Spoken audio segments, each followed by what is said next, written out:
last year and a half created a lot of uncertainty. If you're considering buying your first home, it's reasonable and normal to go into it with caution. Good for you for wanting to do research and get information ahead of time. Predicting any kind of market, the stock market, the real estate market, is kind of like predicting the weather. We can do our best to make informed decisions, but at the end of the day, we have to know that we made the very best decisions with all of the information available to us. Work with where we're at in life and what we need to do in this current moment, and just know that life may still be uncertain. In order to make a prediction, we have to look at the past, the present, and the future. Let's get into it. Start with the past and the most recent housing crash of 2008. In a nutshell, here's what happened in 2008. Banks were giving mortgages to people who could not afford to pay them back. Lenders were not doing enough to verify that buyers had consistent enough income to pay their mortgage. On top of that, people were buying homes for more than they were worth because the appraisal standards were too loose. So when the market crashed, not only could people not afford to pay their mortgage, but their home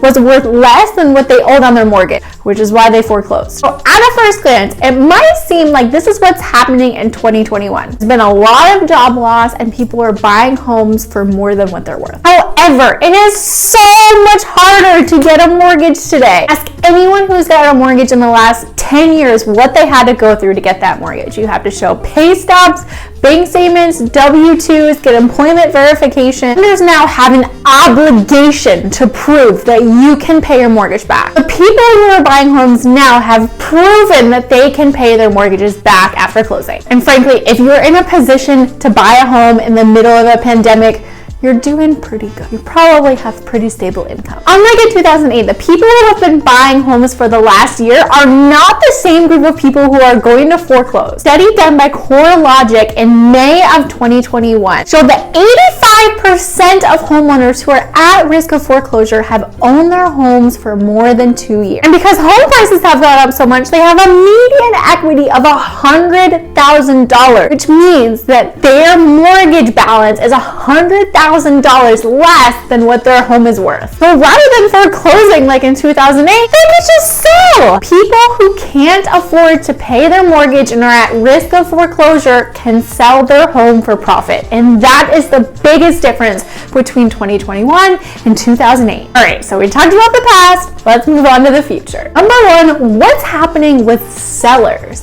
We have people who are historically staying in their homes for longer, not just because of a lifestyle choice, but because the housing market is so competitive now, fewer people are upsizing. So the people who bought their first home and plan to buy a larger home down the line, they're not doing that as much now because it's a trickier process to buy your home and then sell, which is creating this inventory shortage. On top of that, we have the largest generation, millennials, coming into home buying age. A lot of people have their student loan payments on pause for over a year. You know how much money you can save if you're not paying your student loans for over a year? A lot more people have the funds saved to buy a home. And thanks to COVID, there is a much larger emphasis on the home, having outdoor space, having a place to work from home. And a lot of millennials are starting to enter the years when they are thinking about becoming parents. They need a larger space. The largest generation is stepping into home ownership, which is creating a surplus of buyers and even more of an inventory shortage. And then, of course, rates are at historical lows because the Fed is keeping them down, increasing buying power, and causing more people to enter the home buying market. Which leads us to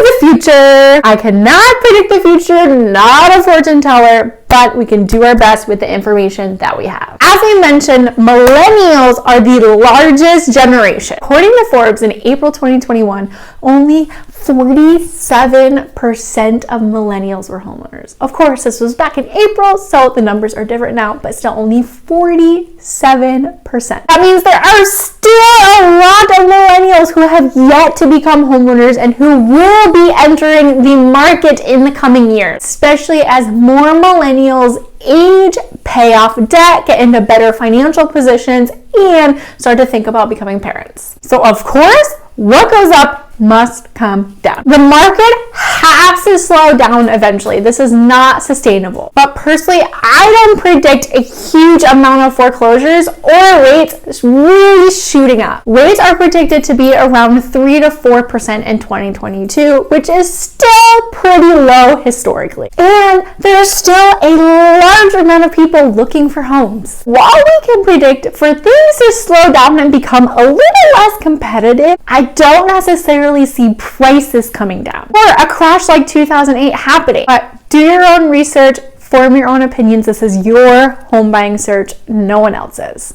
Sign up for Home Buying 101. The link is below to learn all your first steps and the full process so you can make the best home buying decisions.